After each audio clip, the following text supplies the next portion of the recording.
കൊല്ലം ജില്ലയുടെ വിവിധ ബ്ലോക്കുകളിൽ നിന്നുള്ള എൻസിപി നേതാക്കൾ കോൺഗ്രസിൽ ചേർന്നു. 100-ലധികം പ്രവർത്തകരാണ് അംഗത്വം സ്വീകരിച്ചത്. ഇതോടനുബന്ധിച്ച് ചേർന്ന യോഗം KPCC general secretary M Liju ഉദ്ഘാടനം ചെയ്തു. സ്റ്റേറ്റ് ജില്ലാ ഭാരവാഹികളടക്കം 100ഓളം പേരാണ് അംഗത്വം സ്വീകരിച്ചത്.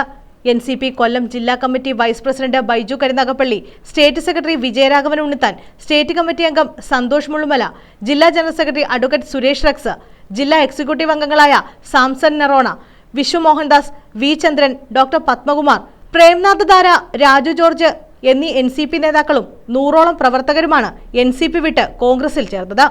ഇതോടനുബന്ധിച്ച് ചേർന്ന യോഗം KPCC general secretary M Liju ഉദ്ഘാടനം ചെയ്തു. നിങ്ങൾ ഈ പ്രസ്ഥാനത്തിലേക്ക് കടന്നു വരാനിടയായ സാഹചര്യങ്ങളെ കുറിച്ച് വിശദീകരിക്കുക. അഖിലേന്ത്യാ കോൺഗ്രസ് കമ്മിറ്റിയുടെ സംഘടനാ ചുമതല വഹിക്കുന്ന ജനറൽ സെക്രട്ടറി ശ്രീ കെ.സി. വേണുഗോപാലുമായി നിങ്ങൾ കൂടിക്കാഴ്ച നടത്തി.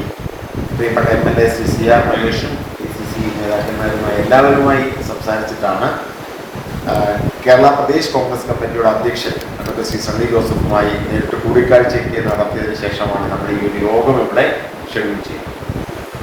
അപ്പോൾ വളരെ ഉത്തരവാദിത്വത്തോടെ നിങ്ങൾ കോൺഗ്രസ് പാർട്ടിക്ക് ഒരു മുതൽക്കൂട്ടാണെന്ന കൃത്യമായ ബോധ്യത്തോടു കൂടിയാണ് പാർട്ടി ഇത്തരം ഒരു യോഗം സംഘടിപ്പിച്ച് ഔപചാരികമായി തന്നെ നിങ്ങളെ ഈ യോഗത്തിലേക്ക്, ഈ സംഘടനയിലേക്ക്, കോൺഗ്രസ് പ്രസ്ഥാനത്തിലേക്ക് സ്വാഗതം ചെയ്യുന്നത് എന്നത് ഈ യോഗത്തിൻ്റെ ഒരു സ്വഭാവം തന്നെ വ്യക്തമാക്കുന്നു.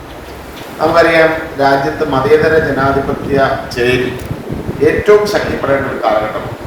ഇന്ത്യയിൽ മതേതര ജനാധിപത്യ ചേരിക്ക് നേതൃത്വം കൊടുക്കുന്ന രാഷ്ട്രീയ പ്രസ്ഥാനം ഇന്ത്യൻ നാഷണൽ കോൺഗ്രസ് ആണ്. കോൺഗ്രസ് അല്ലാതെ മറ്റേ ആർക്കും ഈ നാടിന്റെ ജനാധിപത്യത്തെയും ഭരണഘടനയും സംരക്ഷിക്കാൻ സാധിക്കില്ല എന്ന് ഓരോ ദിവസവും വ്യക്തമായിക്കൊണ്ടിരിക്കുകയാണ്. DCC പ്രസിഡന്റ് രാജേന്ദ്ര പ്രസാദ് അധ്യക്ഷത വഹിച്ചു. Advocate Bindu Krishna, Shanavas Khan, Sooraj Ravi, AK Hanees, N Unnikrishnan, Adikkad Madhu, Chavara Harish എന്നിവർ പങ്കെടുത്തു. News bureau, Punalur.